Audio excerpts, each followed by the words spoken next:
Avec Nati Tardivel, Jean-Paul Belmondo a vécu une folle histoire d'amour pendant 19 ans. De leur histoire est née Stella Belmondo le 13 août 2003, qui avait 18 ans lorsque son père est décédé. Stella Belmondo avait tout juste 18 ans lorsque son père, Jean-Paul Belmondo, est décédé. Une épreuve douloureuse pour la jeune femme, fruit de l'amour entre Bébel et Nati Tardivel. Le 9 septembre 2021 à Paris, les célébrités anonymes étaient nombreux à s'être rendus aux Invalides, pour l'hommage national qui avait été organisé en mémoire de Jean-Paul Belmondo. Tout le clan du Magnifique était bien évidemment présent. Ses 3 enfants étaient là, tout comme ses petits-enfants. Nati Tardivel avait fait le déplacement pour soutenir sa fille, même si elle n'avait pas pris place à côté du clan. C'est à la fin des années 80 que le rival d'Alain Delon est tombé amoureux de la danseuse de ballet.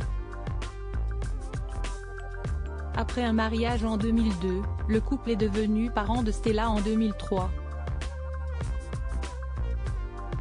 Elle m'a fait le plus beau cadeau qu'un homme puisse recevoir d'une femme, une petite fille comme Stella, avait confié l'acteur. Leur histoire a pris fin après 19 ans d'amour. Malgré la séparation, ils étaient restés proches pour Stella.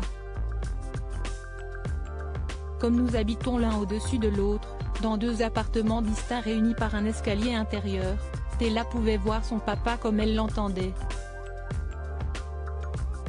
Jean-Paul descendait tous les midis pour la voir, quand elle revenait de l'école pour déjeuner, et souvent il venait nous retrouver vers 18h30.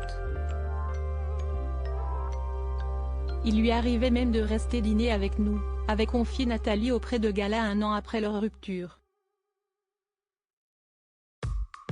Un deuil impossible pour Stella Belmondo aujourd'hui âgée de 19 ans, Stella Belmondo vit entre Paris et Londres. En 2022 dans les colonnes de Paris Match, la petite sœur de Paul et de Florence faisait part de ses regrets concernant les petits-enfants de son père. Nous n'avons peut-être pas l'occasion de nous voir souvent, mais nous sommes toujours contents de le faire, soulignait la jeune femme.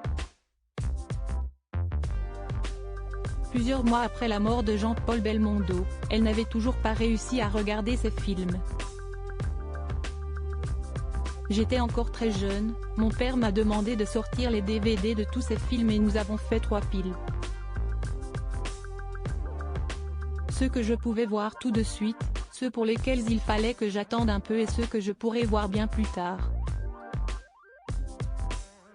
Il restait toujours avec moi pour les visionner, comme la fois où il m'a montré Le Magnifique. Pourtant, je savais bien qu'il n'aimait pas se voir à l'écran. Depuis qu'il est parti, j'ai essayé quelquefois de me mettre le DVD d'un des chefs-d'œuvre qu'il me reste à voir et dont tout le monde me parle. Je n'ai jamais pu appuyer sur le bouton play.